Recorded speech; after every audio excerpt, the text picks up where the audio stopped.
Hello and welcome to my shrimp oreganata vlog. I started off by doing some grocery shopping. I did the grocery shopping myself and it was pretty easy. I just needed a couple of ingredients. I had most of my stuff at home, but at Publix I got lemon, pasta, and some garlic. Then I laid out all my ingredients and I started cooking. A brief history on shrimp oreganata is that it's an Italian-American food dish that evolved from a traditional clam oreganata, which was a popular appetizer often served on Christmas.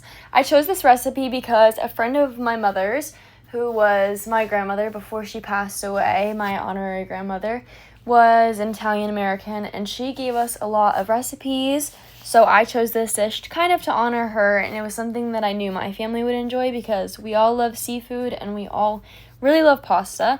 So I did that instead of what she traditionally uses, which is either rice or potatoes.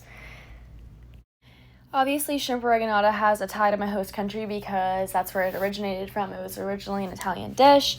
So I think the history there is more of how it came to America. It started obviously in Italian communities, but particularly in New York City, it came up stronger.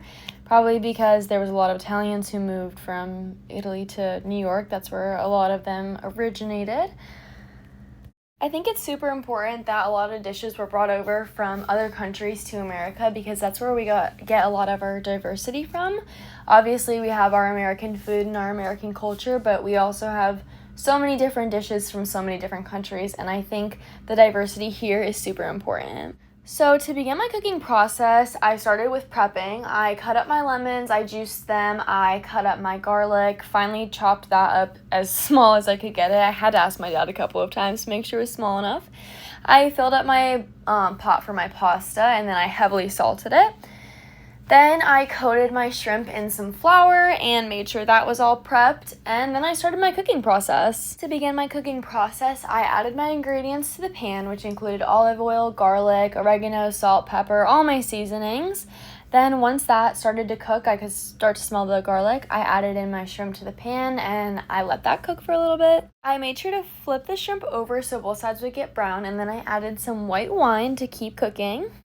Overall, I felt like cooking my dish was pretty easy. As someone who frequently cooks, I thought the instructions were easy to follow. I thought the actual cooking process wasn't very hard. Even though I haven't cooked seafood in a while, cooking the shrimp was super simple and shrimp cook super fast. So overall, I felt like the shrimp was super easy to cook. The instructions were very easy to follow. The ingredients were pretty simple, and I feel like I could definitely make this dish again without instructions. I feel like a key part of Italian culture is definitely family, and I've known growing up in an Italian household that cooking as a family is super important. Although my dad is an Italian, he cooks with me a lot, and I think it's very good to bond with him in the kitchen, but I do find that when we cook together, it gets a little challenging because both of us want to do everything. So this time around, since obviously I was filming myself, I made sure that he didn't help out too much, but nearing the end, I let him pop in and help a little bit, just with making sure everything was going okay, and he added the wine for me and just helped me finish off the dish. And I think it was super, super helpful for him to be there to kind of make sure that I was on track with everything, and I really enjoyed spending that time with him and being able to kind of call him in to help me out while finishing this dish. At the end, you'll see that I shared this dish with my entire family. I was in charge of dinner tonight. I'm also in charge of cleaning up dinner, which I didn't include in my vlog, but I did clean up my dishes because it's a very big thing in my household that if you're cooking, you're cleaning. I think the dish was good. Everyone really enjoyed it, and they all said they would have it again, so I think I could definitely cook it again and really enjoy it again. I think I would definitely order this off of a menu when I'm living in Italy and when I'm in Florence. I think it was super yummy. I love shrimp. I've grown up in a seafood household, so we all enjoy seafood pretty frequently, and I just love how tender shrimp is and the taste it has to it. It also felt really special finding this recipe again because my mom and I got to go through our cookbooks from her really close friend. Her name was Natala, and I felt like that was also a bonding moment for us to be going back through that because we haven't in a little while, but it's still important that we have all those recipes, and it kind of connects us to her and it makes us think of her. So it was super special to be able to look through the cookbooks with my mom and find a recipe that we knew that everyone would love, and I felt kind of connected to Natala again, even though I haven't seen her in a very long time. And I think it was super fun to kind of honor her in a way that was following her recipe and making something that I know she loves. Focusing a little bit more on the dish, shrimp oregano is a super, super simple meal. It's shrimp and kind of a lemon sauce. You don't have to have a sauce in it, but my family loves a good white wine sauce.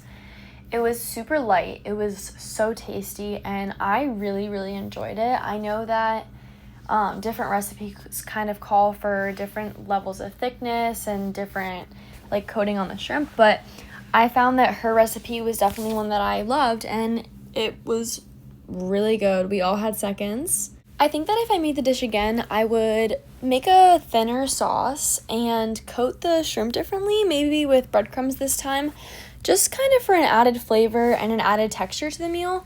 I think this time around it was super easy to make and super simple, but I think you can definitely spice up the recipe and make it a little bit more fun.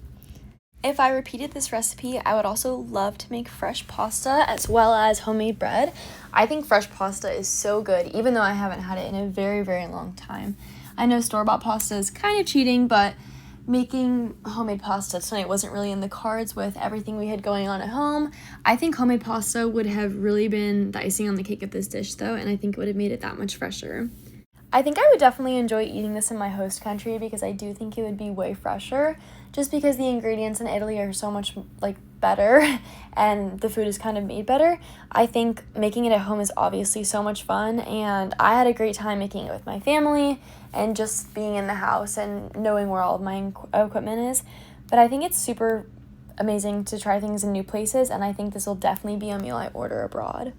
All in all, I had a super fun time creating this dish. Cooking definitely brings me a sort of peace, and I love being able to share with my family and having an Italian meal at home before I leave.